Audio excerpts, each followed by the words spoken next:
Hello viewers, welcome to YouTube Study Bhaskar. আজি মই আপোনালোকলৈ লৈ আহিছো ইংলিশ গ্ৰামাৰৰ আটাইতকৈ ইম্পৰ্টেন্ট যেটো টপিক হেতু হৈছে টেন্স। এতিয়া আমি প্ৰথমতে বুজিম টেন্স মানেনো কি? What is tense? Tense মানে অসমীয়াত যাক কোৱা হয় কাল। মানে কিয়াৰ সময়ক কাল বুলি কোৱা হয়। মানে কাম এটা কৰি থকা সময়টো কি আছিল? কামটো কেতিয়া কৰিছিল? সেই বাক্যটো যেতিয়া আমি পঢ়িম, সেই বাক্যটোতে এই কথাটো ওলাই যাব। এটো স্বতঃস্ফূৰ্তভাৱে বাক্যটোতে সোমাই থাকিব যে কামটো কেতিয়া কৰিছিলে। সেইটো আমি তেতিয়াহে বুজি পাম যেতিয়া আমি টেন্স পঢ়িম, তেতিয়া আমি কামটো কেতিয়া কৰিছিলে বাক্যটো পঢ়ি বুজিব পাৰিম। এতিয়া আমি বিষয়টো আৰম্ভ কৰোঁ। সাধাৰণতে টেন্স তিনি প্ৰকাৰৰ। Number 1 present tense, number 2 past tense, number 3 future tense. আৰু এই তিনি বিধৰে প্ৰত্যেকৰে আকৌ চাৰিটা নতুন প্ৰকাৰ আছে। যেনে প্ৰেজেন্ট টেন্সৰ ক্ষেত্ৰত present indefinite, number 2 present continuous, number 3 present perfect, number 4 present perfect continuous. এই চাৰিটা প্ৰকাৰ আছে। একেদৰে পাষ্ট টেন্সৰ ক্ষেত্ৰতো সেই past indefinite, past continuous, past perfect আৰু পাষ্ট পাৰফেক্ট কণ্টিনিউৱাছ এই চাৰিটা প্ৰকাৰ। ফিউচাৰ টেন্সৰ ক্ষেত্ৰতো সেই একেধৰণেই। ইয়াৰ আপোনালোকে দেখিছে সেইকেইটা প্ৰকাৰকেইটা। এতিয়া আমি শিকিম প্ৰেজেন্ট ইনডেফিনিট টেন্সৰ ব্যৱহাৰৰ বিষয়ে। এটা কথা মনত ৰাখিবা, প্ৰেজেন্ট ইনডেফিনিট টেন্সবিলাকক চিম্পল প্ৰেজেন্ট বুলিও কয়। আৰু এই চিম্পল প্ৰেজেন্ট বা প্ৰেজেন্ট ইনডেফিনিট টেন্সটো আমি তেনেকুৱা ধৰণৰ বাক্যবিলাক বুজাবলৈ ব্যৱহাৰ কৰোঁ যিবিলাক বাক্যই অভ্যাসগত কাম বা চিৰন্তন সত্য বুজায়। অৰ্থাৎ হেবিচুৱেল একশ্যন যাক অভ্যাসগত কাম বুলি কোৱা হয়, আৰু চিৰন্তন সত্য যাক ইউনিভাৰ্চেল ট্ৰুথ বুলি কোৱা হয়। তেনেকুৱা ধৰণৰ বাক্যবিলাক প্ৰেজেন্ট ইনডেফিনিট টেন্সত লিখা হয়। For example, we play cricket. এই বাক্যটোৱে এটা অভ্যাসগত কাম বুজাইছে। আমি ক্ৰিকেট খেলোঁ, সেইটো এটা আমাৰ অভ্যাস। আৰু সেই বাক্যটো আমি কোন টেন্সত লিখিছোঁ? প্ৰেজেন্ট ইনডেফিনিট টেন্সত লিখিছোঁ। Example 2 he goes to school. এতিয়া হি গ'জ টু স্কুল সেইটো এটা অভ্যাসগত কাম। Example 3 earth is round. এতিয়া এই আৰ্থ ইজ ৰাউণ্ড, পৃথিৱীখন ঘূৰণীয়া, এইটো এটা চিৰন্তন সত্য বাক্য। সেইটো কাৰণে ইয়াক প্ৰেজেন্ট ইনডেফিনিট টেন্সত লিখা হৈছে। এতিয়া আমি যে কৈ আছোঁ প্ৰেজেন্ট ইনডেফিনিট টেন্সত লিখা হৈছে, প্ৰেজেন্ট ইনডেফিনিট টেন্সত লিখা হৈছে, আমি কেনেকৈ গম পালোঁ যে এইটো প্ৰেজেন্ট ইনডেফিনিট টেন্সত লিখা হৈছে? প্ৰেজেন্ট ইনডেফিনিট টেন্সৰ গঠন মতে যিটো গঠন আৰ্হি আছে প্ৰেজেন্ট ইনডেফিনিট টেন্সৰ, সেই গঠন আৰ্হিত এই বাক্যটো পৰিছে। মানে সেইটো কাৰণে কৈছোঁ প্ৰেজেন্ট ইনডেফিনিট টেন্সত লিখা হৈছে। এতিয়া প্ৰেজেন্ট ইনডেফিনিট টেন্সৰ যিটো গঠন আৰ্হি হৈছে, ষ্ট্ৰাকচাৰটো হৈছে, মই পঢ়ি দিছোঁ, subject plus present form of the verb plus object. অৰ্থাৎ প্ৰেজেন্ট ইনডেফিনিট টেন্সবিলাকত প্ৰথমতে ছাবজেক্ট আহিব, ছাবজেক্টৰ পাছতে ভাৰ্বৰ প্ৰেজেন্ট ফৰ্মটো বহিব, আৰু তাৰ পাছত অবজেক্টটো বহিব। পূৰ্বৰ ভিডিঅ'ত মই আপোনালোকক ছাবজেক্ট, অবজেক্ট, ভাৰ্ব কেনেকৈ বাছি উলিয়াব এই ভিডিঅ'টো মই দিছিলোঁ। আৰু এই ভিডিঅ'টোৰ ডেছক্ৰিপশ্যনত লিংক দি দিম মই সেই ভিডিঅ'টোৰ, আপোনালোকে গৈ পেলাই যদি পাহৰিছে চাই ল'ব পাৰিব। এতিয়া কথাটো হ'ল যে present form of the verb, ভাৰ্বৰ প্ৰেজেন্ট ফৰ্মটো কি বস্তু সেইটো এতিয়া ক'ম। আপোনালোকে চাওক, ভাৰ্বৰ তিনিটাই ফৰ্ম থাকে।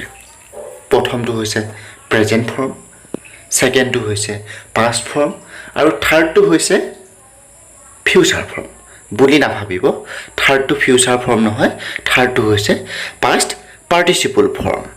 এয়া আপোনালোকে স্ক্ৰীণত দেখিবলৈ পাইছে যে প্ৰেজেন্ট ফৰ্মত প্লে ভাৰ্বটো আছে, তেনেকৈ ৰান ভাৰ্বটো আছে, কাম ভাৰ্বটো আছে, গ', চি, কল, চে, এইবিলাক হৈছে প্ৰেজেন্ট ফৰ্ম। ঠিক তেনেদৰে প্লে ভাৰ্বটোৰ পাষ্ট ফৰ্মটো হৈছে প্লেড, আৰু পাষ্ট পাৰ্টিচিপলটো হৈছে প্লেড, একেটাই। আৰু ৰান ভাৰ্বটোৰ পাষ্ট ফৰ্মটো হৈছে ৰেন, আৰু পাষ্ট পাৰ্টিচিপল হৈছে ৰান। ঠিক তেনেদৰে কাম ভাৰ্বৰ পাষ্ট ফৰ্মটো হৈছে কেম, পাষ্ট পাৰ্টিচিপল হৈছে কাম। আৰু ঠিক তেনেদৰে গ' ভাৰ্বৰ পাষ্ট ফৰ্মটো ৱেন, পাষ্ট পাৰ্টিচিপলটো কান। তেনেদৰে ওপৰৰ আটাইখিনি তোমালোকে মনত ৰাখিবা, আৰু কিতাপত আছে ইংলিছ গ্ৰামাৰত এইখিনি আছে, তোমালোকে ফৰ্মখিনি মনত ৰাখিবা। এইখিনি অসমীয়াত গালে এনেকুৱা ধৰণৰ হ'ব, খেলা, খেলিছিল, খেলিলে, প্লে, প্লেড, প্লেড, দৌৰা, দৌৰিছিল, দৌৰিলে, ৰান, ৰেন, ৰান। ঠিক তেনেদৰে কাম, কেম, কাম, খেলা, খেলিছিল, খেলিলে। এতিয়া আমি প্ৰেজেন্ট ইনডেফিনিট টেন্সৰ যিটো গঠন আৰ্হি, ষ্ট্ৰাকচাৰ, সেইটোলৈ আমি পুনৰ উভতি যাম। ছাবজেক্ট প্লাছ ভাৰ্বৰ প্ৰেজেন্ট ফৰ্ম প্লাছ অবজেক্ট। এই বস্তুটো যিটো ভাৰ্বৰ প্ৰেজেন্ট ফৰ্ম অৰ্থাৎ ভাৰ্ব, এই বস্তুটো আমি এতিয়া বুজি পালোঁ। এতিয়া আমাৰ কাম হ'ব আমি সেইখিনি ইংলিছ গ্ৰামাৰত উলিয়াই পেলাই যিমানখিনি প্ৰেজেণ্ট ফৰ্ম পাষ্ট পাৰ্টিচিপুলাৰ ফৰ্ম গোটেইখিনি মুখস্থ কৰি ল'ব লাগিব সেইটো হৈছে টেন্স পঢ়াৰ সেইটো একদম এটা মেইন বস্তু সেই বস্তুটো আমি মুখস্থ কৰি লোৱাৰ পাছত আমি আজি মুখস্থ কৰিম তাৰ পাছত আমি বাকীখিনি সেই ইংলিছ গ্ৰামাৰৰ প্ৰত্যেকটো টেন্সৰ ষ্ট্ৰাকচাৰখিনি আমি ভালদৰে অহাটো নেক্সট ভিডিঅ'ত আলোচনা কৰিম এতিয়া মই যে কৈছিলোঁ এই বাক্যকেইটা প্ৰেজেণ্ট ইনডেফিনিট টেন্সৰ আছে বুলি মই বুজি পালোঁ মই কেনেকৈ বুজি পালোঁ সেইটো আপোনালোকক মই ক'ম তেতিয়া আপোনালোকেও বুজি পাব বাক্য এটা চালেই যে এইটো কোন টেন্সত আছে এতিয়া এই বাক্যকেইটা ছাবজেক্ট প্লাছ ভাৰ্বৰ প্ৰেজেণ্ট ফৰ্ম প্লাছ অবজেক্ট এইটো ষ্ট্ৰাকচাৰত আছে এতিয়া চাম আমি কেনেকৈ গম পালোঁ এইটো ষ্ট্ৰাকচাৰত আছে বুলি এতিয়া আপোনালোকে চাব এই প্ৰথম বাক্যটো উই প্লে ক্ৰিকেট এতিয়া এই বাক্যটোত উইটো ছাবজেক্টৰ জেগাত আছে দেখিছেনে ওপৰত যিটো আঙুলিয়ে দেখুওৱা হৈছে ছাবজেক্টৰ জেগাত আছে প্লেটো হৈছে ভাৰ্বৰ প্ৰেজেণ্ট ফৰ্ম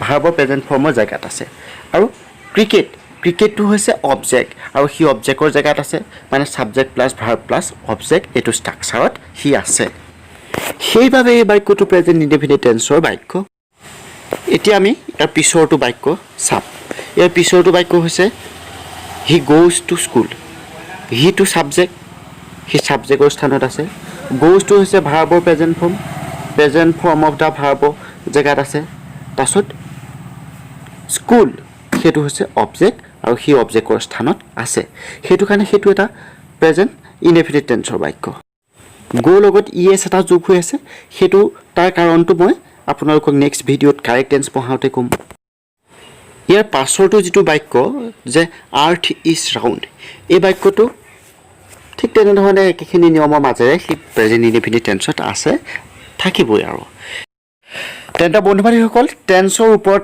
আজি আমাৰ ফাৰ্ষ্ট বিগিনিং ক্লাছটো হৈ গৈছে নেক্সট ক্লাছত পুনৰবাৰ টেন্সৰ বিষয়ে তোমালোকৰ মাজলৈ লৈ আহিম আৰু তেতিয়ালৈকে তোমালোকৰ পৰা বিদায় মাগিছোঁ পুনৰবাৰ আকৌ লগ পোৱাৰ প্ৰতিশ্ৰুতিৰে আজিলৈ ইমানতে সামৰিছোঁ ধন্যবাদ